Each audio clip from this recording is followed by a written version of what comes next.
Settlement with tech giant Google. Now we're tracking where that money is spent and what it means for you, the taxpayer. Police identify the suspect they say shot someone, then put a neighborhood and several schools on lockdown. Some isolated wind damage earlier this afternoon. The wind speeds have come down. I'll let you know what's in store for the weekend. Your FutureCast coming up. Caught on camera, a deer smashes through a window into a restaurant, causing thousands of dollars in damage. First at 10 tomorrow, Boston toasts the Red Sox, winning the World Series. The Duck Boats are ready to take the team through the city streets and the Charles River to the cheers of hundreds of thousands of fans. And while it will be a celebration, there will also be tributes to the victims of the marathon bombings. And people from all over New England will be heading to Boston. New at 10 tonight. We've learned the MBTA is taking extra steps to make sure fans here in Rhode Island can make it to the party. Eyewitness News reporter Todd Wallace is live now at the train station in Providence with the details.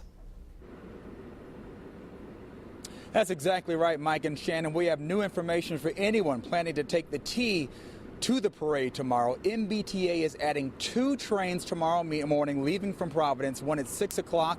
The other at 7:30. This is in addition to the regularly scheduled trains at 6:35 and 8:35. This is all, of course, for the massive crowds gathering to celebrate the Sox. It hasn't happened at Fenway Park for 95 years. The Red Sox are world champions. Red Sox players and their fans partied at Fenway Park long after the final out. But Red Sox fan Coley Barker, who even grew his own Boston beard, says Saturday will be the time to really celebrate. It's the Red Sox. It's Boston. It's part of us. It's what we do. We celebrate as a city. The Duck Boat Parade starts at 10 a.m. on Boylston Street at Ipswich Street. It continues down Tremont, Cambridge, and Blossom before finishing at Charles Street. The team will also stop at both locations where the Boston Marathon bombs exploded. Bombing survivor and Newport native Heather Abbott will also be participating in the parade. And to be sure tragedy does not strike again, security will be tight, with street closures, random searches of fans' backpacks along the route, and plainclothes police looking out for underage drinking. It's all worth it for fan Frank Lemieux. Oh, it's probably the atmosphere. Want to see all the guys. We watch every playoff game up at school. And once again, the T has added 2 additional trains leaving from Providence tomorrow morning. For the specific times, go to our website, WPRI.com. Reporting live with the Providence Mobile Newsroom, Todd Wallace, Eyewitness News. Well, now that they're the champs, the Sox are getting ready to shed those famous beards. We've learned World Series MVP David Ortiz and outfielder Shane Victorino will shave their facial hair off on Monday at Gillette headquarters in Boston. They'll be joined by Boston police officer Steve Horgan, made famous by that picture of him celebrating a Big Papi grand slam against Detroit. They'll also be joined by a fan chosen by social media.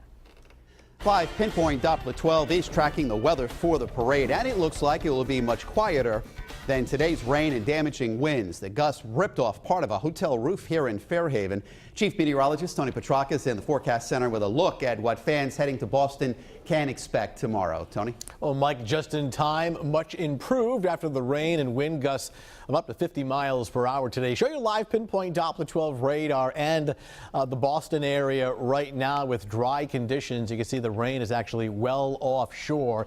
And while some of that may skirt our south coast early tomorrow morning, it will stay out of the Boston area. So everything kicks off at 10 a.m. at Fenway, and then it's sort of the rolling rally across the city, and looking pretty good. The temperatures are real nice for early November. This is a pretty good treat here. 10 o'clock in the morning, 59, 11 a.m., 62, noontime, 64. Skies will average partly sunny, won't be nearly as windy. Overall, we're talking comfortable and dry for a World Series celebration. More on that and the full forecast coming up in just a bit.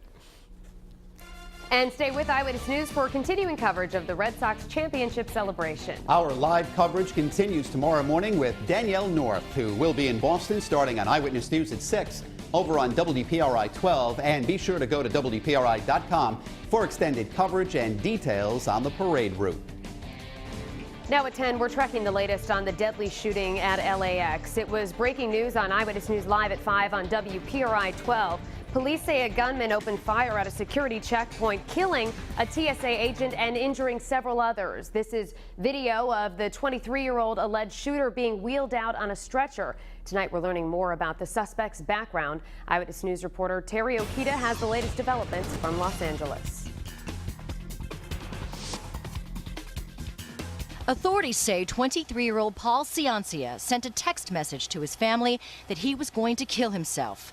That was before he allegedly carried a semi-automatic rifle into Los Angeles International Airport Friday morning and started shooting. Right when I heard the shots, I looked over my shoulder and everybody was running towards me saying, run, run. The shooting started at about 9:20 at the TSA checkpoint in Terminal 3. The gunman shot 4 TSA officers, killing 1. He then moved down the terminal toward the gate area, sending passengers fleeing onto the tarmac and huddling in restroom stalls. And I noticed he had an assault rifle, a huge gun, strapped over his shoulder. The rampage ended when police shot the gunman moments before this photo was taken. As police secured the airport, rescue crews rushed the wounded to the hospital. This is believed to be Ciancia as he was wheeled into an LA hospital. Investigators say Ciancia was wearing fatigues and was carrying a bag that contained anti-American and anti-TSA rantings. He also had a lot more ammunition. There were more than 100 more rounds that could have literally killed everybody in that terminal today. The shooting canceled or delayed hundreds of flights nationwide. Those delays could stretch into the weekend. The slain TSA officer was the first to be killed in the line of duty since the agency was founded 12 years ago.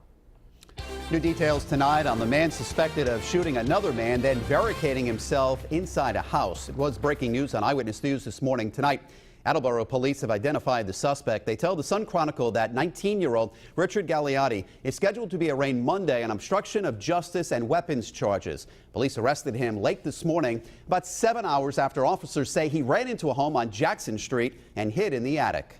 He did not submit willingly. We had to forcefully take him into custody, so I don't know if he was injured at this time, but there was a canine dog involved. A woman and child in the home with the suspect were allowed to leave unharmed before he was captured. People living nearby and 5 surrounding schools were ordered to shelter in place until the situation ended.